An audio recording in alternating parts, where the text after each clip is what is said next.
नमस्कार। बड़ी बहस मध्य प्रदेश में आप सभी का बहुत बहुत स्वागत है। मैं हूं आपके साथ सौरभ त्रिपाठी। मध्य प्रदेश में मंत्रिमंडल विस्तार और राजनीतिक नियुक्तियों को लेकर हलचल तेज हो गई है। माना जा रहा है कि पितृपक्ष शुरू होने से पहले यानी 7 सितंबर तक कैबिनेट का विस्तार हो सकता है।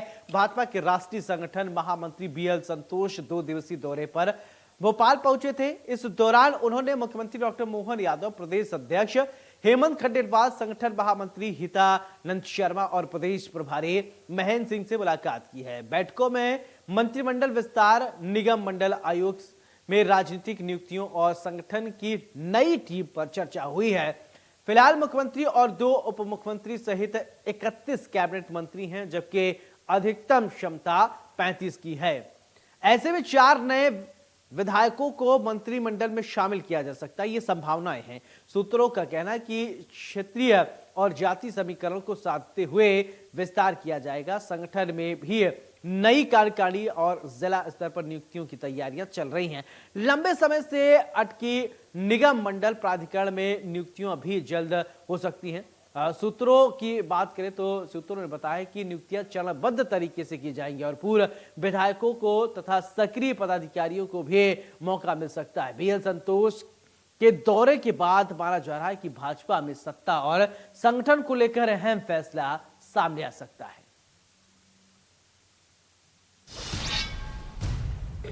चाहे वो मंत्रिमंडल का विस्तार हो या पुनर्गठन हो या निगम मंडलों में नियुक्तियों का सवाल हो, केवल और केवल संवैधानिक अधिकार, विवेक अधिकार माननीय मुख्यमंत्री जी में निहित है। हमारे मध्य प्रदेश के मुख्यमंत्री आदरणीय डॉक्टर मोहन यादव जी जब उचित समझेंगे तो इस प्रकार का कोई भी वो वरिष्ठ नेताओं से, केंद्रीय नेतृत्व से परामर्श करके जो पार्टी का विधान और नियम परंपराएं हैं और कर देंगे। तो ये केवल इस प्रश्न का उत्तर माननीय मुख्यमंत्री जी ही दे सकते हैं। भारतीय जनता पार्टी सदैव सक्रिय रहने वाला राजनीतिक दल है। हमारी गतिविधियां साल भर संचालित होती हैं और इसी तौर पर राष्ट्रीय संगठन महामंत्री आदरणीय बीएल संतोष जी हों या बाकी हमारे राष्ट्रीय पदाधिकारी, उनका प्रवास चलता रहता है और उसी निमित्त ये सेवा पखवाड़ा की गतिविधि है, आने वाले कार्यक्रम हैं, योजनाएं, अभियान, तमाम प्रकार की संगठनात्मक व्यवस्थाएं, उन दृष्टि से प्रवास होते ही है, कोई नयापन नहीं है। हम तो शुरू से ही कहते हैं कि भारतीय जनता पार्टी से ना सत्ता संभल रही है ना संगठन संभल रहा है। बड़ी मुश्किल से अब जाकर जब नागपुर से पर्ची दिल्ली पहुंची और दिल्ली के बाद पर्ची भोपाल आई, तब यहाँ प्रदेश अध्यक्ष बने। अब यहाँ पे बड़ी मुश्किल से जिलाध्यक्षों की कवायद चल रही है, कौन हटाया जाए, कौन बनाया जाए। निगम मंडल में नियुक्तियां नहीं हो पा रही हैं। 1.5 साल हो गया है इस सरकार को। तो ये सिर्फ कहने की और करने की अलग अलग दिशाओं की सरकार है। जनता के बारे में इनको कोई सुध ही नहीं है। जनता कैसे जी रही है इनके राज में, उसके बारे में भी इनको नहीं पता।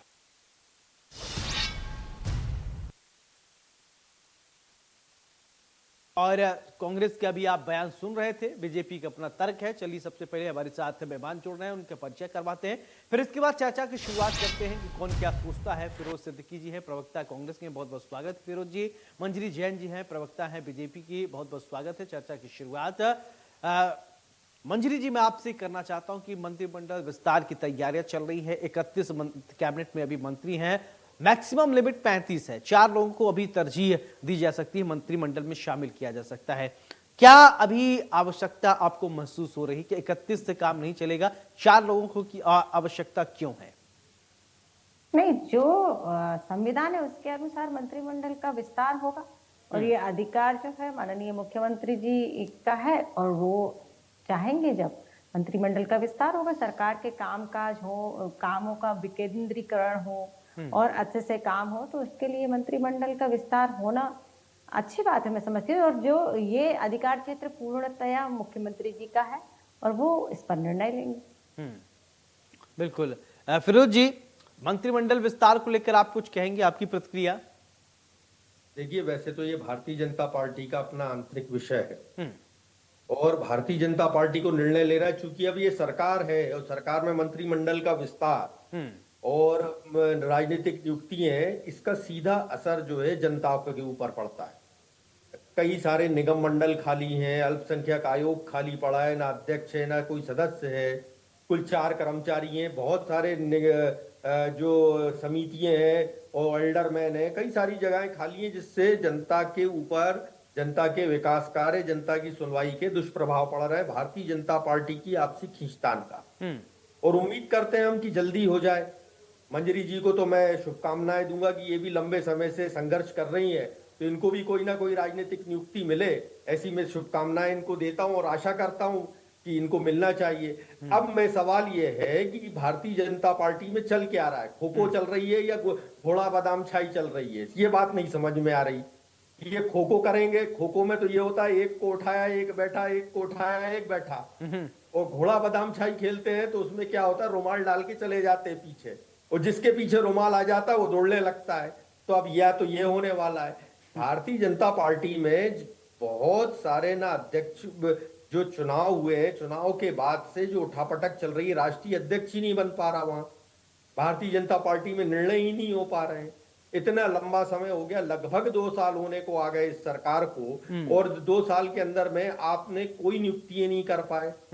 और निगम मंडल तो छोड़िए, जो मंत्री हैं वो भी एक मंत्री कहता मैं जा रहा हूं, एक कहता मैं आ रहा हूं। तो जो उठापटक भारतीय जनता पार्टी में चल रही है उससे हमें तो नहीं लगता कि ये कोई समन्वय बना पाएंगे। इनकी जो गुटबाजी है वो समन्वय बना पाएगी। 4 लोग हैं तो 4 लोगों का मतलब ये हो गया, एक अनार और 100 बीमार। जो पुराने 4 मिनिस्टर थे, जो सीनियर थे, भूपेंद्र सिंह जी हुए, गोपाल भार्गव जी हैं, और भी कई थे, वो वही ताक लगाए बैठे हैं कि हमको 4 में हमको जगह मिल जाए। तो अभी भारतीय जनता पार्टी का मुझे तो नहीं लगता कि कोई मंत्रिमंडल विस्तार या इनका हो, लेकिन अगर नहीं होगा लंबे समय तक तो हम ये बात लेके जनता के बीच कांग्रेस जरूर जाएगी। बिल्कुल, कांग्रेस जनता के बीच में जाएगी।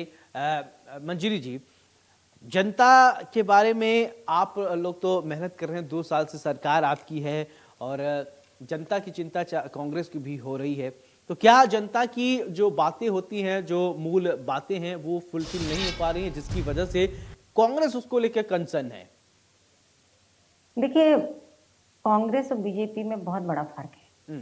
कांग्रेस की जो लड़ाई है वो सिर्फ सत्ता की और कुर्सी की होती है। अभी देख लीजिए, अब सिद्दीकी जी बातें कर रहे थे बीजेपी के बारे में, तो मैं उनको आईना दिखाना चाहती हूँ कि कांग्रेस में मैडम, राजनीति में सत्ता और कुर्सी की लड़ाई सबकी होती है। आपको भी तो सत्ता चाहिए, कुर्सी चाहिए। कौन ऐसा है जो राजनीति में ये कुर्सी और सत्ता न चाहिए? उसकी ऐसा है क्या कोई ऐसा? अच्छा, चलिए आपके प्रश्न का जवाब दे देती हूँ। सत्ता और कुर्सी की चाह सबकी होती है, लेकिन किस लिए होती है ये बहुत बड़ा फर्क होता है। भारतीय जनता पार्टी की जो विचारधारा है, हम उस पर चलने वाले लोग हैं, और हमारी विचारधारा होती है राष्ट्र प्रथम। आज हमारे देश के प्रधानमंत्री माननीय मोदी जी जिस तरह से देश को आगे बढ़ाने के लिए, देश को सशक्त बनाने के लिए, भारत माता को परम वैभव पर पहुंचाने के लिए निरंतर काम कर रहे हैं, और उनके साथ उनका पूरा मंत्रिमंडल और पूरी टीम काम कर रही है। उसी को आगे बढ़ाती हुई डॉक्टर मोहन यादव की सरकार भी काम कर रही है, और जनसेवा के लिए जो अगर मंत्रिमंडल के विस्तार की आवश्यकता लगेगी, जरूर वो उनका अधिकार क्षेत्र वो जरूर करेंगे। और जो भी काम किया जाएगा, चाहे मंत्रिमंडल का विस्तार किया जाए, चाहे निगम मंडलों में नियुक्ति की जाए, चाहे संगठन में कोई दायित्व दिया जाए, वो सब इसलिए ही दिया जाता है कि किसको क्या काम देना, कौन किस अच्छे से काम कर सकता है, जो जनता तक सरकार की योजनाओं को पहुंचाए, जनता की बात सुन सके, जनता की सेवा कर सके। इसलिए अच्छा मंजरी जी, एक बात मैं ये आपसे समझना चाहता हूँ। देखिए, कुछ जो आपके विधायक हैं वो आप मंत्री बन जाएंगे, 4 हो सकता है लकी ड्रॉ में जो पर्ची बन के मोहर लग गया है वो फाइनल होगा दिल्ली से। लेकिन क्या लगता है कि जो बहुत सारी हसरतें पाले हुए हैं कि नहीं हमको हो सकता है कि मौका मिले, तो अगर उनको जो चाहते हैं उनको मौका नहीं मिलता है, अंदर थोड़ी तीस रह जाती, मुझे मौका मिलता तो मैं बेस्ट कर सकता था। लेकिन ऐसी परिस्थिति अगर हुई या ऐसी होगी तो उससे निपटने के लिए किस तरीके से तैयारियां, रणनीति क्या है, थोड़ी हमारे दर्शकों को भी समझाएं। कि अमूमन देखते हैं कि पता चला 1 लोग मंत्री बन गए, 4 लोग विरोध कर रहे हैं, मामला थोड़ा डिसबैलेंस होने लगता है। इस स्थिति में अगर भारतीय जनता पार्टी ऐसी कंडीशन में आ जाती है तो कैसे आप लोग निपटेंगे? देखिए, पहली बात तो आपने मुझसे जो प्रश्न पूछा है तो मुझे ऐसा लग रहा था कि आप कांग्रेस के प्रवक्ता से पूछ रहे हैं, क्योंकि ये भारतीय जनता पार्टी की रीति नीति में शामिल नहीं है। भारतीय जनता पार्टी का कार्यकर्ता जो है वो अनुशासन में मंत्रिमंडल विस्तार आपसे करना है तो आपसे पूछेंगे, कैबिनेट का विस्तार तो कांग्रेस को करना नहीं है। जिस दिन कांग्रेस को कैबिनेट विस्तार करना होगा पूछ लेंगे। नहीं, एक्चुअली क्या है, मैं आपको बता रही हूँ ना, आप उनसे पूछ सकते हैं आपके संगठन में अभी जिलाध्यक्ष नहीं, अभी की सरकार में नियुक्ति नहीं है, हुई काफी लंबे समय से दूर है ना, इसलिए नहीं पूछ सकता ना अभी, मैं आपसे ही संगठन में पूछूंगा। ही हाँ। बिल्कुल मुझसे आप पूछ रहे हैं, लेकिन सवाल वो ऐसा लग रहा है जैसे कांग्रेस से पूछा जाना चाहिए, क्योंकि उनके यहाँ उस तरीके की जो है संस्कृति है, लड़ाई झगड़ा करना, पद के लिए मर मिटना, मुझे ये पद नहीं मिला। अभी देख लीजिए जिला अध्यक्षों के उसमें ही अभी इनके एक कार्यकर्ता जो है वो पीसीसी के दफ्तर के सामने धरने पर बैठे हुए हैं, उन्होंने कह दिया कि हम आत्मदाह कर लेंगे। ये सब संस्कृति जो है वो भारतीय जनता पार्टी में नहीं चलती है। जैसे मैं एक कार्यकर्ता हूँ, तो मैं कभी पार्टी से ये अपेक्षा नहीं रखती कि मुझे आप मंत्री बना दो, जैसे कि अभी सिद्दीकी जी कह रहे थे मंजरी जी को निगम मंडल में पहुंच जाना चाहिए। मैं ऐसी अभिलाषा नहीं रखती हूँ, उनकी सद्भावनाओं के लिए धन्यवाद कहती हूँ, मगर मैं ऐसी अभिलाषा नहीं रखती हूँ। पार्टी जो दायित्व देती है मुझे, जो जिम्मेदारी देती है, मैं उसको अच्छे से निभाने की कोशिश करती हूँ, और यही हर कार्यकर्ता के अंदर भाव होता है। चाहे वो क्यों ना प्रधानमंत्री जी भी है, तो वो अपने आप को ये नहीं सोचते कि मैं इतना बड़ा प्रधानमंत्री, वो एक कार्यकर्ता भाव से काम करते हैं, वो देश के नागरिक के रूप में काम करते हैं। तो इस तरीके से हम लोगों के अंदर विचार भरे जाते हैं, हम लोगों का चलो, ठीक है। प्रशिक्षण होता है जी। फिरोज जी, देखिए, भारतीय जनता पार्टी के जो कैडर होते हैं या भारतीय जनता पार्टी के जो कार्यकर्ता होते हैं, वो अपने आप को एक साधारण कार्यकर्ता मान के चलते हैं। क्या कांग्रेस ऐसा नहीं मानती है क्या? उसको थोड़ा मंजरी जी को समझाइए। नहीं, देखिए, हमने तो यही कहा है ना कि कैडर बेस्ड पार्टी है। मैंने तो इनसे एक शब्द और कहा था आगे, ये भी बहुत लंबे समय से पार्टी में संघर्ष कर रही है, वो प्रवक्ता है, इसलिए इनको जगह मिलना चाहिए। नहीं, थैंक यू मेरा बोल तो दिया यही आपको कहना उसके है लिए। कि जो आयातित कांग्रेसी है, जो हाँ। हमारे यहाँ से आयात होके आ गए या अन्य दलों से आयात होके आ गए, क्या वो उनको भी भारतीय जनता पार्टी नजर में रखेगी? यही तो उनकी गुटबाजी है। इसी तो मैं कह रहा हूँ ना कि ये जो कैडर बेस्ड पार्टी थी, ये जो संगठन के आधार पर चलती थी, अपना मूल स्वरूप खो चुकी है अब। इसीलिए ये भारतीय जनता पार्टी में दिक्कतें आ रही कि आज वो निगम मंडलों में नियुक्तियां नहीं कर पा रहे। कम से कम 1000 नियुक्तियां हैं पूरे प्रदेश में, जो राजनीतिक नियुक्तियां जिनको भारतीय जनता पार्टी कर पाए। तो ये उसका जो नतीजा है, उससे असंतोष जो है, इनकी गुटबाजी जो है, बड़े बड़े नेता जो है वो आपस में लड़ रहे हैं, उसकी वजह से ये सब नहीं हो रहा। और पुराना कार्यकर्ता जो है वो झंडा डंडा उठाया है, वो जब भी झंडा डंडा उठाया था जब कांग्रेस का शासन हुआ करता था, और आज भी उठाया है वो। और अच्छा, कांग्रेसी जो फिरोज जी, मंडलों में अभी थोड़ी देर पहले फिरोज जी, अभी थोड़ी देर पहले आप जनता की बात कर रहे थे कि कुछ कंसर्न आप बता रहे थे कि जनता को ये दिक्कतें हो रही हैं, मंत्रिमंडल विस्तार से कुछ और समस्या हो सकती है। कौन सा ऐसा विषय है जो सरकार को आप बताना चाहते हैं कि इस तरफ आपको ध्यान देने की जरूरत है? शायद क्योंकि विपक्ष की ये जिम्मेदारी है, बिना अगर आप ध्यान उस तरफ खींचेंगे तो जरूर सत्ता पक्ष उस तरफ ध्यान देता है। तो क्या आपको कौन सी चीजें ऐसी लग रही कि नई सरकार को इस तरफ ध्यान देना चाहिए? ये कंसर्न आपका था, उसको थोड़ा रखिए मंजरी जी के सामने ताकि वो बातें आगे बढ़ सकें।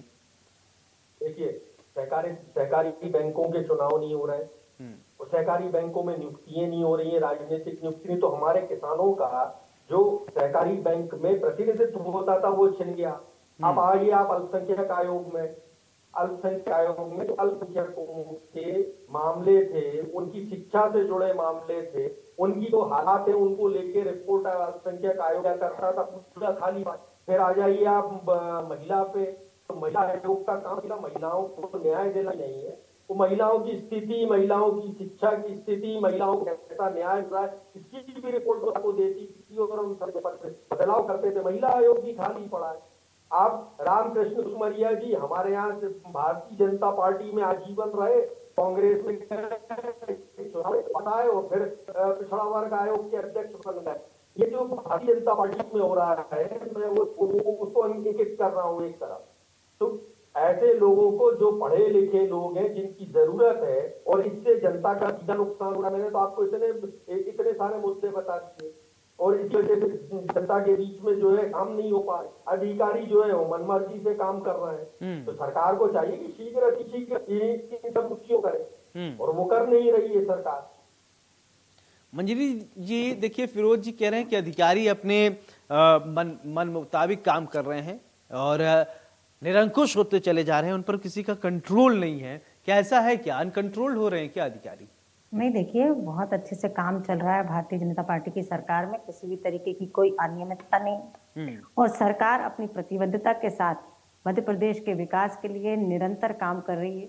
और जिस तरह से आज औद्योगिक हब बनाने की तरफ काम कर रहे हैं माननीय मुख्यमंत्री जी, जिस तरह से आज कैबिनेट में जो निर्णय हुए हैं, हम सड़कों के लिए, एक्सप्रेस वे के लिए और जल घर घर जल पहुंचाने के लिए, तो इस तरीके से यदि हम देखते हैं पर्यटन के विकास के लिए, तो जहां विकास और विरासत को दोनों को सहेजते हुए हम काम कर रहे हैं, निश्चित तौर पर मध्य प्रदेश जो है अब वो अग्रणी राज्यों में गिनती होने लगी है और उसकी जो अर्थव्यवस्था है वो सुचारू हो चुकी है। यहाँ के युवाओं में एक उम्मीद जगी और उनको युवाओं को काम देने के लिए निरंतर काम चल रहा है। आज देखिए कितना बड़े स्तर पर इंफ्रास्ट्रक्चर मध्य प्रदेश के अंदर हो रहा है। 5.5 लाख किलोमीटर से अधिक की सड़कें बन चुकी हैं। लगातार हम हर क्षेत्र में विकास कर रहे हैं, चाहे बिजली की आपूर्ति का मामला हो, चाहे सिंचाई का मामला हो। किसानों के हित में अगर हम देखते हैं तो 7.5 लाख हेक्टेयर भूमि से आज हम 65 लाख हेक्टेयर भूमि जो है वो सिंचित कर चुके हैं और आगे जो हमारा संकल्प है वो 1 लाख और 1 लाख से 2 लाख और 2 लाख से 3 लाख तक सिंचित करने का जो लक्ष्य माननीय मुख्यमंत्री जी का, तो कहीं ना कहीं जो हमारी मध्य प्रदेश की जो अर्थव्यवस्था कृषि आधारित है, तो उसको सबल और सशक्त बनाने के लिए निरंतर काम कर रहे हैं। कहीं कोई ऐसी दिक्कत नहीं है, लेकिन क्या है कि कांग्रेस के पास अब कुछ अच्छा, काम देखिए नहीं है, आपने तो उनके कृषि पास की बात भ्रम कही फैलाना। है। मध्य प्रदेश क्या भारत ही कृषि प्रधान देश है, लेकिन आप जब किसानों की बात कह रही हैं तो किसान जो है आपका प्रदर्शन कर रहे हैं, खाद उनको नहीं मिल पा रहा है, ये क्या है? क्यों नहीं खाद मिल पा रहा, क्यों भटक रहे हैं? उनको खेत में काम करना चाहिए या फिर सड़कों पर बैठकर धरना प्रदर्शन करना चाहिए और खाद के लिए वो किल्लत करें? ये सब आपने जब कृषि प्रधानता की बात कही तभी। अब आपको पता है कि भारत में जीडीपी में सबसे कम योगदान सिर्फ कृषि का है। भारत कृषि प्रधान देश है, फिर भी जीडीपी में हमारा सबसे कम योगदान कृषि का ही है। क्यों? इसको लेकर सरकारें सोचती हैं क्यों एक कृषि प्रधान देश और सबसे कम जीडीपी में उसका योगदान क्यों? देखिए मध्य प्रदेश की यदि मैं बात करूं, क्योंकि हम मध्य प्रदेश की बात कर रहे हैं, तो हाँ, यहाँ पर जो पहले रेशियो था कृषि उत्पादकता का वो 3% था, आज 20% के लगभग पहुंच गया। क्या कारण है? क्या हमने कहीं ना कहीं किसानों को सुविधाएं दी हैं। दूसरी बात, आज हम जैविक खाद की तरफ बढ़ रहे हैं, नैनो यूरिया की तरफ बढ़ रहे हैं। बार बार सरकार किसानों से ये आग्रह कर रही है कि नैनो यूरिया और जैविक खाद का उपयोग करें। देखिए आज कितनी बीमारियां फैल रही हैं। यूरिया और अन्य केमिकल डाल के जब हम फसलों को उगाते हैं, तो उस ओर भी सरकार ध्यान दे रही है। रही आपने कहा कि खाद की किल्लत है, मैं खुद किसान हूँ, मुझे तो कहीं खाद की किल्लत नहीं हुई। मेरे गांव में किसी एक किसान को कोई दिक्कत नहीं हुई जिस गांव में मेरी खेती है। चलिए हाँ, एक कहीं बहुत ज्यादा छोटा सा टेक्निकल बात में शायद हमारे दर्शकों को भी मैं बता देता हूँ कि आप कह रही हैं आप किसान हैं, आप किसान। हाँ, मैं आपकी बात समझूंगा, मैं आपकी, हाँ मेरी बात बस मेरी एक मैं 2 चीजों में आप क्लियर कर दीजिए। आप किसान हैं कि आप काश्तकार हैं? हम किसान हैं। अच्छा, आप किसान हैं, ठीक है। काश्तकार नहीं तो फिर आपको खाद की क्या जरूरत पड़ेगी? काहे जरूरत नहीं पड़ेगी, हम काश्तकार और किसान दोनों ही हैं। नहीं देखिए काहे जरूरत नहीं पड़ेगी बताइए? अगर हम किसान हैं तो हमारे खेत में हमको खाद डालने की जरूरत नहीं पड़ेगी क्या? और मैं आपको बता दूं कि मैं जो है ज्यादातर जैविक खेती करती हूँ, लोगों को इसके लिए जो है प्रोत्साहित भी करती हूँ, जागरूक भी करती हूँ। चलिए ठीक है, जब कृषि वाली बात होगी उस दिन हम इस पर चर्चा कर लेंगे, विस्तार से उस पर चर्चा कर लेंगे। आज मैडम हम कैबिनेट की बात करें तो फिर मैं नहीं चाहता कि डीरेल हो जाऊं। जिस दिन बात होगी उस दिन से मैं अगर आप जोड़ेंगे तो मैं पूछूंगा उससे रिलेटेड सवाल। बिल्कुल। फिरोज जी, फाइनल कमेंट मैं चाहूंगा, एक आप इसी कैबिनेट विस्तार को लेकर बताइए, फिर इसके बाद मंजरी जी मैं तुरंत आपके पास आता हूँ। देखिए, आपने एक ही सवाल किया था कि इससे जनता पे क्या इफेक्ट पड़ा। मार्केटिंग फेडरेशन, जो मार्केटिंग हमारी सोसाइटी होती है, कोऑपरेटिव सोसाइटी, इनके चुनाव हुआ करते थे। भारतीय जनता पार्टी ने 9 साल में चुनाव नहीं कराए, उस पर राजनीतिक नियुक्तियां है भारतीय जनता पार्टी ने। उनका जो मैनेजिंग प्रबंध संचालक जो अधिकारी चल रहा है, किसानों को नुकसान नहीं हो रहा है। और इनकी गुटबाजी इतनी है, उसमें कोई है ना प्रशासन भी नियुक्त नहीं कर रहा कि किसी प्रशासन की नियुक्त कर दे ताकि जनता जो है, जनता का काम हो। चल ठीक है मंजरी जी, फाइनल कमेंट। ठीक है कैबिनेट विस्तार को लेकर फाइनल कमेंट दीजिए। ठीक है जी, आपका क्या सवाल है? मुझे उनकी आवाज थोड़ी नहीं सवाल नहीं अटक कर आ रही थी। कैबिनेट विस्तार को लेकर आप अपना फाइनल राय रखिए, फाइनल कमेंट दीजिए कैबिनेट विस्तार को लेकर ही। उनके सवाल का जवाब नहीं देना है अभी आपको। जी, देखिए, मैंने पहले ही कहा, ये पूरी तरह मुख्यमंत्री जी के अधिकार क्षेत्र का मामला है। अगर उनको लगता है कि हमको कैबिनेट विस्तार करना है तो वो जरूर करेंगे, और जनता के हित के लिए होगा जो भी काम होगा, चाहे मंडलों में, चाहे निगम मंडलों की नियुक्तियां हो, और चाहे मंत्रिमंडल का विस्तार हो। जो जनसेवा, जनहित, मध्य प्रदेश के हित के लिए होगा, वो काम जरूर भारतीय जनता पार्टी की सरकार के द्वारा किया जाएगा। चलिए, बहुत बहुत शुक्रिया मंजरी जी आपका, और फिरोज जी आपका भी बहुत बहुत शुक्रिया बड़ी बहस में हमारे साथ चर्चा करने के लिए। अब मंत्रिमंडल विस्तार को लेकर चर्चाएं हो रही हैं, नाम फाइनल अमूमन हो गए हैं, लेकिन अभी वो बंद लिफाफे में है। वो लिफाफा दिल्ली भेजा जाएगा, दिल्ली में और उन नामों पर चर्चा होगा। फिर इसके बाद कौन नए वो 4 नाम हो सकते हैं या 3 नाम हो सकते हैं, फिलहाल अभी इसको हम पुख्ता तौर पर नहीं कह सकते, लेकिन हाँ, मैक्सिमम 4 लोगों को मौका दिया जा सकता है। 31 लोग अभी मंत्रिमंडल कैबिनेट में हैं, 4 अभी रिक्त पद हैं, उन पदों को भरा जाएगा। अब देखना होगा कि मोहन कैबिनेट पे वो 4 कौन लोग होंगे जिनको लेकर निगाहें बनी हुई है। बड़ी बहस में मेरे साथ फिलहाल इतना ही। नमस्कार।